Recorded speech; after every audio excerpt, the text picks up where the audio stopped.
Clara ajustó su uniforme frente al espejo agrietado de la pequeña habitación de servicio, observando cómo la tela sencilla contrastaba con el lujo que la rodeaba. Aún le parecía irreal estar allí, en una mansión donde cada detalle hablaba de riqueza, poder y secretos. Había llegado esa misma mañana, con una maleta ligera y un corazón cargado de expectativas. Necesitaba el dinero, sí, pero también necesitaba un nuevo comienzo, algo que la alejara de los recuerdos que aún la perseguían en silencio.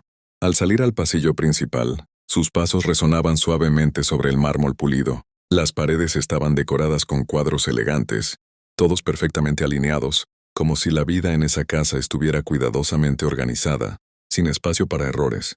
Clara pasó sus dedos por una mesa antigua mientras quitaba el polvo con un paño, observando los marcos de fotos. Una familia perfecta, sonriendo en playas, jardines y cenas lujosas. Aquella perfección le resultaba extraña, casi artificial. La señora de la casa apenas le había dirigido unas palabras. Instrucciones claras, tono frío, mirada distante. No había calidez en su voz, solo una autoridad silenciosa que imponía respeto. Clara, acostumbrada a obedecer, simplemente asintió y comenzó su trabajo sin hacer preguntas. Sin embargo, algo dentro de ella no dejaba de inquietarse. Mientras avanzaba por los pasillos interminables, sentía como si la casa la observara. No era solo el silencio, sino una sensación persistente de que cada rincón guardaba historias no contadas.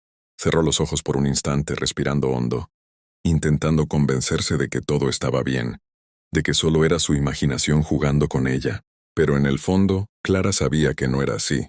Había algo en esa casa, algo que aún no entendía, pero que estaba a punto de cambiar su vida para siempre.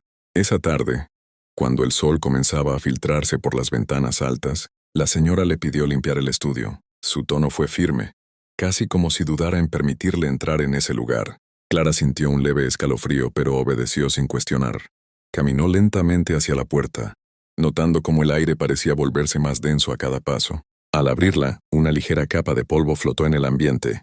El estudio estaba en penumbra, iluminado apenas por la luz que entraba a través de cortinas pesadas. Los muebles eran antiguos, de madera oscura, y las estanterías estaban llenas de libros que parecían no haber sido tocados en años. Todo en ese lugar transmitía quietud y abandono. Fue entonces cuando lo vio. En la pared principal, cubierto por una tela gruesa, había un gran retrato. Algo en su interior la impulsó a acercarse. Sus manos dudaron por un segundo, pero finalmente sujetó la tela y la retiró con un movimiento lento. El mundo se detuvo. El hombre que apareció ante sus ojos no era un desconocido. Clara sintió que el aire le faltaba. Su corazón comenzó a latir con fuerza, mientras su mente intentaba procesar lo que estaba viendo. «¿Por qué el padre de mi hija está ahí?», susurró con la voz quebrada. Era él, no había duda. El mismo hombre que había amado, el mismo que había desaparecido sin explicación, dejándola sola con una niña y un vacío imposible de llenar. Sus ojos, su sonrisa, su postura, todo coincidía. Clara dio un paso atrás, temblando. Su mente se llenó de recuerdos, promesas, palabras, momentos que ahora parecían mentiras. ¿Cómo era posible que estuviera allí, en un retrato tan imponente, como si perteneciera a ese mundo desde siempre? El silencio del estudio se volvió insoportable, y por primera vez desde que llegó, Clara sintió miedo de verdad. El sonido de pasos la sacó de su trance. Clara giró lentamente, aún con el corazón acelerado, y vio a la señora de la casa observándola desde la puerta. Su expresión era serena, pero había algo en sus ojos que resultaba imposible de descifrar. «Veo que encontraste el retrato», dijo con calma, cruzando las manos frente a ella. Clara intentó hablar, pero las palabras se atoraron en su garganta.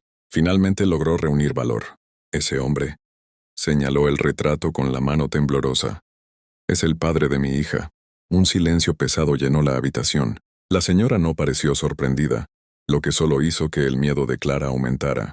«Mi esposo», respondió finalmente sin emoción. La respuesta cayó como un golpe. Clara negó con la cabeza, incapaz de aceptar lo que estaba escuchando. «No, eso no puede ser. Él me dijo que estaba solo, que no tenía familia». «Te mintió», interrumpió la señora con una frialdad que helaba la sangre. «No fuiste la única». Las palabras resonaron en la mente de Clara como un eco doloroso. Todo lo que había vivido, todo lo que había sentido, ¿había sido parte de una mentira? Sintió como el suelo bajo sus pies parecía desvanecerse. «Murió hace 2 años», continuó la señora desviando la mirada hacia el retrato, «y pensé que con su muerte todo quedaría enterrado. Clara sintió un nudo en la garganta. Quería gritar, llorar, exigir respuestas. Pero lo único que pudo hacer fue mirar nuevamente el rostro del hombre que había marcado su vida. ¿Cuántas más? Preguntó en voz baja. La señora no respondió, y ese silencio fue más revelador que cualquier palabra. Clara permaneció en el estudio, inmóvil, mientras la señora se retiraba sin decir una palabra más. El silencio volvió a apoderarse del lugar, pero ya no era el mismo. Ahora estaba cargado de verdad, de dolor y de decisiones que no podían evitarse. Se acercó lentamente al retrato. Observó cada detalle del rostro que una vez amó, buscando alguna señal, alguna pista que le explicara por qué había vivido dos vidas, por qué había destruido tantas otras en el proceso. Pero no encontró nada, solo una imagen perfecta, congelada en el tiempo, incapaz de responder. Las lágrimas comenzaron a rodar por sus mejillas, pero Clara no las detuvo. Era un llanto silencioso, profundo, que llevaba años contenido. Recordó a su hija, su risa, su inocencia, la forma en que preguntaba por su padre sin recibir nunca una respuesta clara. «Mereces saber la verdad», murmuró, con voz firme, aunque quebrada, pero la duda apareció de inmediato. ¿Qué tipo de verdad? ¿La de un hombre que las abandonó? ¿O la de alguien que nunca fue quien decía ser? Clara cerró los ojos por un instante, respirando profundamente. Sabía que cualquier decisión cambiaría el futuro de su hija. No podía actuar desde el dolor, ni desde la rabia. Tenía que hacerlo desde el amor. Se secó las lágrimas y dio un paso atrás. Ya no era la misma mujer que había entrado a esa casa por necesidad. Ahora llevaba consigo una verdad, que la conectaba a ese lugar de una forma irreversible. Sin mirar atrás, salió del estudio. Esta vez no como una sirvienta más, sino como una madre dispuesta a enfrentar el pasado, proteger el futuro y decidir qué historia merecía ser contada.